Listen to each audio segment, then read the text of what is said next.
Aujourd'hui, à travers la signature de ce marché sur un schéma directeur d'aménagement et d'études du bourg, c'est effectivement le top départ d'un projet structurant pour la commune sur la décennie qui vient. Ce schéma, il est établi sur des axes structurants de l'entrée de ville, mais aussi sur des espaces à aménager. On a des axes principaux, on a le chemin de ronde, la place des Vieux Moulins autour de l'église et du monument aux morts et la place du kiosque. Ce sont des espaces intéressants d'un point de vue patrimoine, mais aussi d'un point de vue de la vie locale et des aménagements, notamment paysagers, à construire. Alors, c'est une étude stratégique qui va définir en fait un schéma directeur d'aménagement sur les 10, 15 ou 20 prochaines années. Donc on passe par des étapes de diagnostic, ensuite on enchaîne avec des propositions de scénarios. Sur la base de ces scénarios, on va faire des analyses technico-économiques, on va analyser les plus, les moins des différents scénarios. Et le but est à la fin de trouver un consensus entre toutes les problématiques pour aboutir à un scénario final d'aménagement qui sera le schéma directeur pour les prochaines années.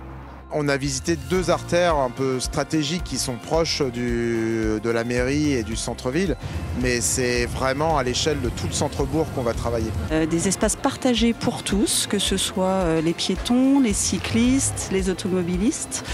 On a deux gros enjeux, un enjeu de conservation du patrimoine bâti. C'est la raison pour laquelle on a d'ores et déjà échangé avec notre architecte des bâtiments de France. Et le deuxième enjeu, c'est de développer un peu des modes de circulation doux, en n'oubliant pas qu'on est sur un territoire rural où la place de la voiture est encore importante. Il y a vraiment une vision d'ensemble du maire François Moiroux et de son équipe pour l'aménagement du cœur du bourg de Yenne, qui est un cœur ancien avec une partie médiévale qui n'est sans doute pas suffisamment mise en valeur.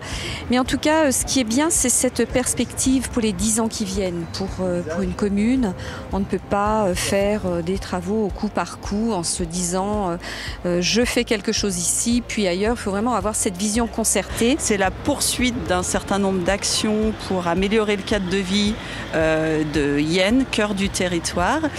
Et enfin, ça ne se fera pas sans l'interrogation des utilisateurs de notre centre yennois, à savoir les commerçants, les associations et les habitants du territoire. Ce projet qui va engager la collectivité et la commune sur une décennie va s'établir telle une fusée à plusieurs étages. Tout d'abord, dans les 3 prochaines années, nous allons avoir des aménagements, une réflexion sur les espaces les plus proches de la place Charles-Dullin.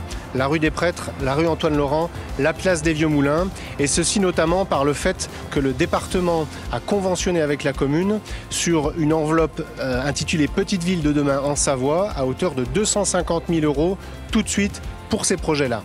Pour conclure, je dirais que Yenne étant un pôle centralisateur, un pôle d'attractivité, ce projet cœur de territoire rayonne auprès des Yennois, bien évidemment, mais aussi des habitants du pays yennois, du territoire. Et c'est la raison pour laquelle, avec mon équipe municipale, nous avons à cœur de porter ce projet structurant pour l'ensemble de nos habitants.